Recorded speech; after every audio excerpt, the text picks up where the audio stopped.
Hi అండి. Welcome to Suni cooks. అందరూ ఎలా ఉన్నారో? నేను మీ సునీత కృష్ణ అండి. ఈరోజు మనం ఎంతో సింపుల్‌గా అయిపోయే మ్యాంగో చికెన్ కర్రీ ప్రిపేర్ చేసుకుందాము. అది ఎంతో టేస్టీగా ఉంటది. దాని దాని తయారీ విధానం ఇప్పుడు చూద్దామండి.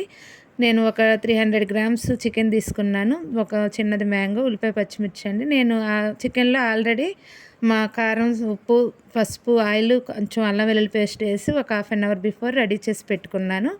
ఇప్పుడు మనం కూర ప్రిపేర్ చేసుకుందామండి. గిన్నె పెట్టుకుని ఆయిల్ వేసుకుందాము. ఆయిల్ వేడెక్కింది. వేడెక్కినాక అందులో మనం ప్రిపేర్ చేసుకున్న ఉల్లిపాయ, పచ్చిమిర్చి వేసేసుకుందాము. అవి బాగా వేగనిద్దామండి. వేగుతుండగానే కొంచెం పసుపు వేసుకుందాము. ఇందులో కొంచెం పచ్చిమిర్చి ఎక్కువ వేసుకుంటే టేస్ట్ బాగుంటుందండి. కొంచెం పసుపు వేద్దాము ఇప్పుడు. ఆల్రెడీ నేను ఇందాక చికెన్లో వేసాను, కాకపోతే ఆయిల్లో వేసుకుంటే ఇంకా బాగుంటుంది కాబట్టి మళ్ళీ వేస్తున్నాను. ఇలా కొంచెం సాల్ట్ కూడా వేసానండి. 2 వేసి మళ్ళీ ఒక్కసారి కలుపుకుందాము. కొంచెం ఉల్లిపాయలు బ్రౌన్ కలర్ వచ్చే వరకు బాగా వేపుకోవాలి.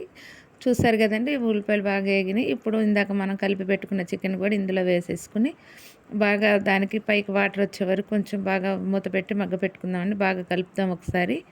కలిపినాక ఇప్పుడు ఒక 5 నిమిషాలు మనం మూత పెట్టేసుకుందాము. మొత్తం ఆయిల్లో ఫ్రై అయ్యేటట్టు కలపండి చికెన్ మొత్తాన్ని. ఒక అయింది కదా, ఒక 5 మినిట్స్ మనం మూత పెట్టేద్దామండి.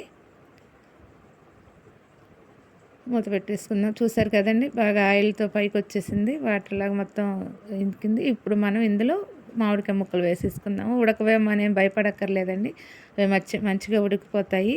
ఇప్పుడు మనకి మార్కెట్లో అవైలబుల్ వస్తున్నాయి పునాసకాయలు. అవి చాలా పులుపు, టేస్ట్ చాలా బాగుంటుందండి. అవి వేసుకొని చేసుకున్నారంటే చాలా టేస్ట్గా ఉంటుంది కర్రీ. ఇప్పుడు బాగా మామిడికాయ ముక్కలు కూడా మగ్గే వరకు ఒక్కసారి మళ్ళీ మూత పెట్టుకుందాం. చూసారు కదండి, మామిడికాయ ముక్కలు కూడా మగ్గిపోయినాయి. ఇప్పుడు దీనికి సరిపడ మొత్తం ఒక్కసారి కలిపేసి మనం ఇప్పుడు దీనికి సరిపడా వాటర్ పోసుకుందామండి. ఇంకా కారం అవన్నీ నేను ఇందాక వేసాను కాబట్టి ఇంకేం వేసుకోవసరం లేదండి. మసాలాలు అవి కూడా నేను అల్లం వెల్లుల్లి పేస్ట్ కూడా ఆల్రెడీ వేసాను. చూద్దామండి. చూసారు కదండి, చక్కగా రెడీ అయిపోయింది. ఒక కొత్తిమీర వేసుకుని దించుకోవడం తప్పితే మనం ఇంక ఇందులో ఏమీ వేసుకోక్కర్లేదు. ఎవరైనా ఎంతో సింపుల్గా చక్కగా చేసుకోవచ్చు. చాలా టేస్టీగా, రుచిగా ఉంటుందండి. అయిపోయిందండి కర్రీ. ఎంత మామిడికాయ ముక్కలు కూడా చక్కగా గుజ్జులాగా అయిపోయినాయి. చాలా టేస్ట్. చూసారు కదండి ఎంత టేస్ట్ బాగుందో. నా రెసిపీ కనుక మీకు నచ్చినట్లయితే నా వీడియోస్ లైక్ చేసి, షేర్ చేసి, సబ్స్క్రైబ్ చేయండి. Thank you for watching.